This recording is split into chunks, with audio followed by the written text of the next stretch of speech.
I নয় বাহাদুরি, পরাধীনতার ঠাঁই নাই, পরাধীনতার ঠাঁই নয়। নার্সিং অধিদপ্তরে কেন নন প্রশাসন কেটে থাকবে?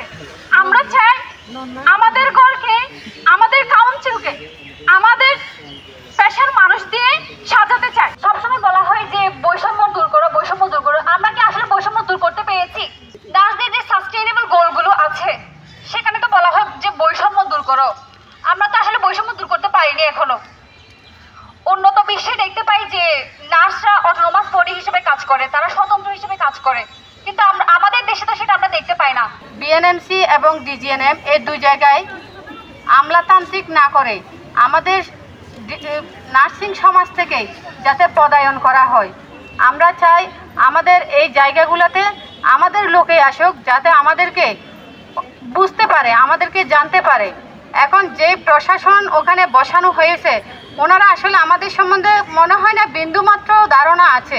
যদি ধারণা থাকতো তাহলে এক একজনের চাকরি 30-35 বছর হয়ে গেছে, কেন হয় নাই পদোন্নতি, কেন হয় নাই পদায়ন? কারণ কি এটা এমন যে আমার ঘরে ঢোকার জন্য আমাকে অনুমতি নিতে হচ্ছে। দেখা যাচ্ছে আমার ঘরে মেহমান আসছে, তাদের থেকে আমাকে অনুমতি নিতে হচ্ছে যে আমি ঘরে ঢুকতে পারবো কিনা। এর ঠিক আমাদের নার্সিং কাউন্সিলের যে এটা ঠিক এই ধরনের হয়ে গেছে। আমরা নার্সটা কেউ নেই, বাট ওনাদের থেকে অনুমতি নিয়ে আমাদেরকে কাজ করতে হচ্ছে। আমাদের নার্সদের শত শত সমস্যা ওনারা শুনতে চায় না কিংবা বুঝতে চায় না। আমাদের নার্সিং অধিদপ্তরে যোগ্যতা সম্পন্ন, অভিজ্ঞতা সম্পন্ন, দক্ষতা সম্পন্ন পার্সোনালদেরকে এনে আমাদের যে অধিদপ্তরের মেইন পদগুলো আছে ওখানে পদায়ন করে তারপরে আমাদের কিন্তু এই সিস্টেমটা আমাদের সুদৃঢ় এবং উন্নত নার্সিং সেবা, চিকিৎসা সেবা প্রদানে আমাদেরকে সহযোগিতা করুন। আপনাদের সারা বাংলাদেশের সকল সুশী সমাজ, সকল বুদ্ধিজীবী, সকল মিডিয়া সকলের সহযোগিতা কামনা করছি। আমরা আমাদের পদে বসার জন্য আজকে আমরা বলছি না, আমরা বলছি চিকিৎসা সেবা নিশ্চিত করার জন্য, আন্তর্জাতিক মানের চিকিৎসা সেবা প্রদান করার জন্য, জনগণের স্বাস্থ্যসেবা নিশ্চিত করার জন্য, জনগণের পাশে থাকার জন্য, মুমূর্ষু রোগীদের পাশে থাকার জন্য আজকে আমাদের এই আয়োজন। সুতরাং আমরা আপনাদের সহযোগিতা কামনা করছি। আপনারা আমাদের সাথে আওয়াজ তুলুন।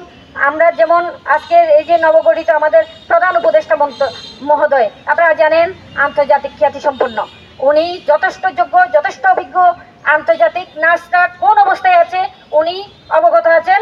আমরা যে এই যে বৈষম্য স্বীকার করেছি অবগত আছেন। ইতিমধ্যে এই যে নার্সিং অধিদপ্তরে কিছুটা কাজ হয়েছে, সেই জন্য আমি কৃতজ্ঞতা ও ধন্যবাদ জানাচ্ছি বাংলাদেশ সরকারের প্রতি। কিন্তু আশাবাদ ব্যক্ত করছি, সহযোগিতা চাচ্ছি, আমরা প্রে করছি, নিবেদন করছি আমাদের অধিদপ্তরকে ডেলি সাজিয়ে আমাদের নার্সিংয়ের যোগ্য সম্পন্ন এই যে পার্সোনালদেরকে বসিয়ে সারা বাংলাদেশের নার্সিং এই সমাজকে বিশ্বের দরবারে একটি সুনামধন্য নার্সিং পেশাকে রূপান্তরিত করতে